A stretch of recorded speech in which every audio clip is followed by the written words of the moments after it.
Hi everyone, welcome to our channel. నేను మీ సరిత. ఈరోజు మనతో పాటు మాట్లాడడానికి సీనియర్ జర్నలిస్ట్ దమ్ బాలాజీ గారు ఉన్నారు. మాట్లాడే ప్రయత్నం చేద్దాం. నమస్తే సార్.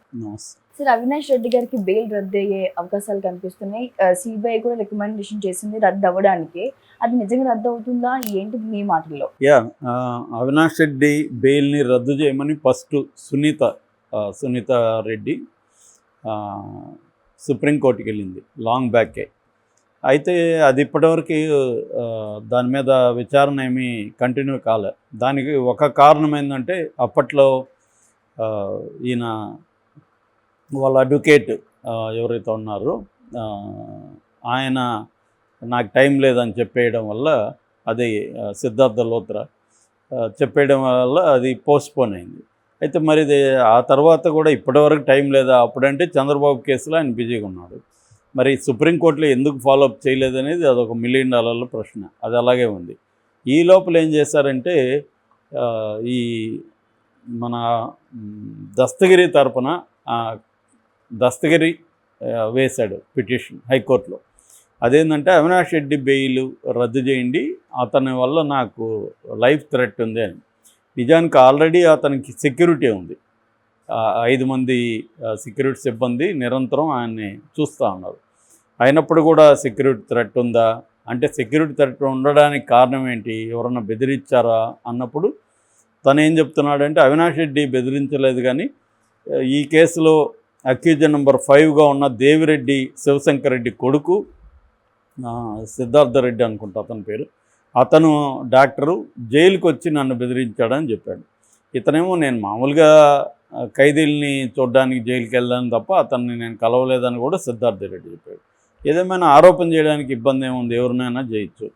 సో అందువల్ల ఈ కేసులో నాకు జగన్ నుంచి అవినాష్ రెడ్డి నుంచి ప్రాణభయం ఉంది, మా నాన్న మీద కూడా ఆ మధ్య దాడి చేశారని కూడా ఒకటి చెప్పాడు. దాన్నేమో సాక్ష్యమో లేదు, అది చిన్న యాక్సిడెంట్ జరిగితే దాన్ని ఎలా టర్న్అవుట్ చేశారని వీళ్ళు చెప్పారు. ఏదేమైనా ఆ పిటిషన్ వేశాడు. పిటిషన్ వేసినప్పుడు మామూలుగా పిటిషన్ తీసుకున్నాక దీంట్లో ఇంకొక పిటిషన్ కూడా ఉంది. అదేంటంటే ఈ దస్తగిరి అసలు సాక్ష్య లేకపోతే నిందితుడా, అప్రూవరా? మామూలుగా తన నిందితుడు, అతను వచ్చి అక్యూజన్ నెంబర్ 4. అక్యూజన్ నెంబర్ 4 అంటే చంపింది 4, ఆ 4లో ఇతను ఒకడు. సో అతనే చెప్పాడు, వాంగ్మూలంలో చెప్పాడు, మీడియాతో కూడా చెప్పాడు, నేను ఎలా నరికాను అవన్నీ కూడా చెప్పాడు. అతను గొడ్డలతో నరికాను, చేయి మీద నరికాను, తర్వాత ఇలా నరికాను, అంతా డీటెయిల్గా చెప్పాడు. సో అతను ఎందుకంటే అప్రూవర్గా మారిపోయాడు కాబట్టి అతనికి బెయిల్ మీద బయట ఉన్నాడు. కానీ అతను సాక్షి అవుతాడా అనేది కోర్టు చెప్పాలి, అది ఇంకా చెప్పలేదు, అది కూడా వేశారు. ఏదేమైనా ఒక అప్రూవర్గా మారిన వ్యక్తిని కూడా బెదిరించితే మాత్రం సీరియస్గా ఉంటుంది. మరి బెదిరించినారని అతని దగ్గర ఏమైనా ప్రూఫ్స్ ఉన్నాయా? ఏమి లేవు.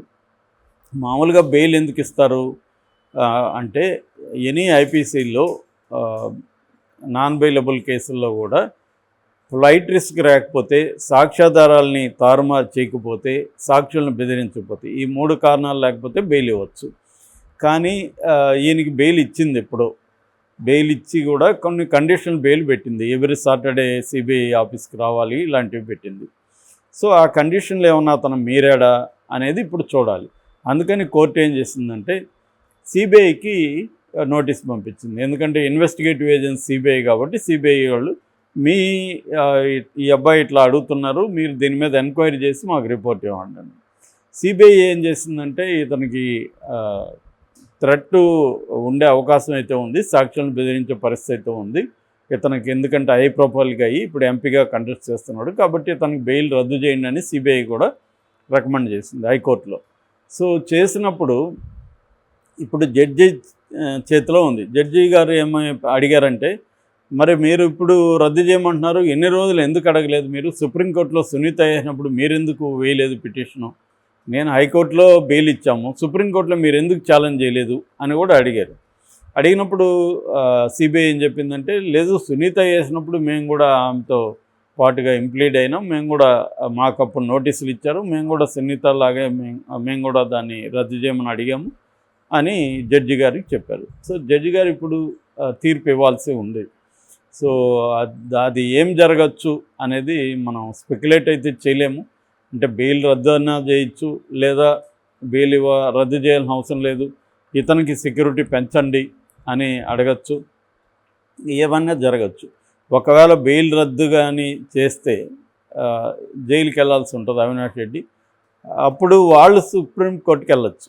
ఎందుకంటే ఇది బెయిల్ రద్దు చేసి కారణాలు ఏమి లేకుండానే రద్దు చేశారు, ఎవడో వాడు ఆరోపణలు చేస్తున్నాడు, అతను పొలిటికల్గా జగన్కి వ్యతిరేకంగా నిలబడుతున్నాడు కాబట్టి ఈ ఆరోపణలు చేస్తున్నాడు అనేది. అది అంటే వేరే ఏ సాక్షి అయినా చెప్పుంటే వేరే కన్సిడరేషన్ ఉండదు.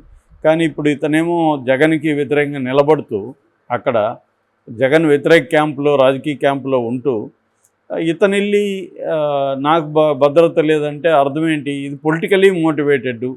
ఇన్ని రోజులు బెదిరించకుండా ఎలక్షన్ ముందు అతను ఎందుకు బెదిరిస్తాడు ఇతన్ని? దానికి ఒకవేళ బెదిరించినాడంటే ఏమన్నా నీ దగ్గర ప్రూఫ్స్ ఉన్నాయా? అట్లాగే వాళ్ళ నాన్న మీద దాడి జరిగితే దాడి చేసింది ఎవరు? దాడి జరిగిందా లేకపోతే వాళ్ళు చెప్తున్నట్టు యాక్సిడెంటా?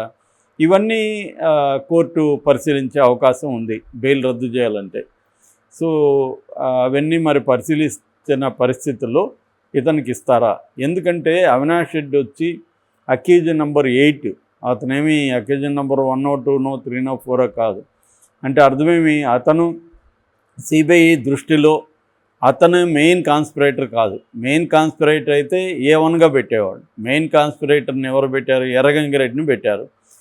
ఎర్రగంగిరెడ్డి A1గా పెట్టారు. సునీల్ యాదవ్ A2, తర్వాత ఉమాశంకర్ రెడ్డి A3, ఇతను దస్తగిరి A4, దేవిరెడ్డి శివశంకర్ రెడ్డి A5, గజ్జల ఉదయ్ కుమార్ రెడ్డి A6, A7 భాస్కర్ రెడ్డి అంటే అవినాష్ రెడ్డి వాళ్ళ father, A8 Avinash Reddy. So A8 Avinash Reddy ఉంటే A8ని ఎందుకు పెట్టారు అంటే 2 కారణాలతో పెట్టారు సిబిఐ. ఒకటేమో బ్లడ్ని అందరూ ఉన్నప్పుడు, మార్నింగ్ ఉన్నప్పుడు సాక్ష్యాధారాలని ఆ బ్లడ్ అంతా క్లీన్ చేసేది ఇతని ఆధ్వర్యంలో జరిగిందని. ఇతనేమో నేను ఆ టైంలో లేదు, నేను బయట ఉన్నాను, ఫోన్లు చేసుకుంటున్నాను, చేసినట్టుగా కూడా నాకు తెలియదని తను చెప్తున్నాడు. నిజానికి అక్కడ వేరే సాక్ష్యాలు కూడా ఉన్నారు, బ్లడ్ ఇతనికి చేయలేదని మిగతా వాళ్ళు కూడా చెప్పారు, చేయించలేదని. సో క్లియర్గా ఎర్రగంగిరెడ్డి బ్లడ్ని క్లీన్ చేయమని చెప్పాడనేది అక్కడ చాలామంది చెప్పారు.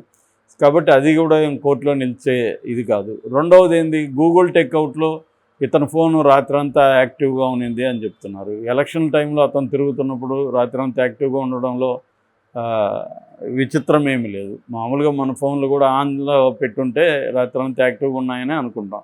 చాలామంది అంటారు నేను మెసేజ్ పెట్టాను రిప్లై లేదు, నువ్వు ఆన్లైన్లో ఉన్నావు అని. అరే బాబు నేను ఆన్లైన్లో లేను, ఫోన్ ఆన్లైన్లో ఉంది అని మనం చెప్తుంటాం. సో కాబట్టి అవి కూడా ఏం లేవు. గూగుల్ టేక్అవుట్ కూడా అక్యురేట్గా లేదని వాళ్ళే మళ్ళీ కోర్టుకి చెప్పారు.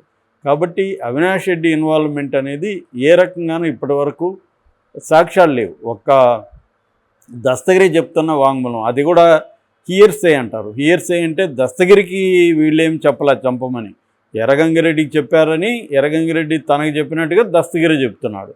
ఎర్రగంగిరెడ్డి దాన్ని సపోర్ట్ చేయట్లేదు. కాబట్టి హియర్సే కూడా నిలవడం అంత ఈజీగా కాదు కోర్టులో. కాబట్టి ఏ రకంగానూ ఇతను ప్రైమ్ అక్యూజ్డ్ కాదు. తర్వాత ఇతని మీద ఏమీ బలమైన సాక్ష్యాలు లేవు. బెయిల్ క్యాన్సిల్ చేయాలంటే తనకి ఫ్లైట్ రిస్క్ లేదు, ఎంపీగా కంటెస్ట్ చేస్తున్నాడు. రెండోది బెదిరిస్తున్నట్టు ఏ రకమైన సాక్ష్యాధారాలు లేవు. కాబట్టి ఇతనికి బెయిల్ రద్దు చేసే అవకాశాలు అయితే తక్కువే ఉన్నాయి. కానీ వీళ్ళకు కూడా తెలియదని నేను అనుకోను.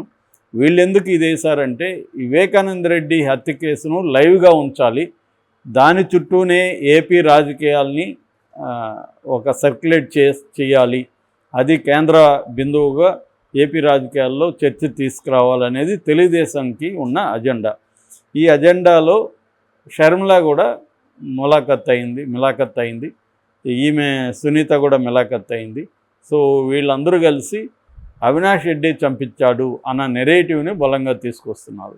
ఈ నెరేటివ్కి వాళ్ళు చెప్తున్న మామూలుగా ఎప్పుడన్నా హత్య చేయడానికి ఏంటంటే ఒకటి మోటివ్ అంటారు. మోటివ్ ఏముండదు హత్యకు. ఒకటి ఏంటంటే హత్యకు మోటివ్ రివెంజ్ ఉండొచ్చు, నాకు గతంలో హాని చేశాడు కాబట్టి రివెంజ్ ఉండొచ్చు. మర్డర్ ఫర్ ద గెయిన్ అంటారు. చంపడం వల్ల మనకి ఏంటి లాభం, డబ్బుల లాభమా లేకపోతే పదవి లాభమా, ఇంకోట అనేది ఉండాలి. ఇది వచ్చి మర్డర్ ఫర్ గెయిన్ అనమాట.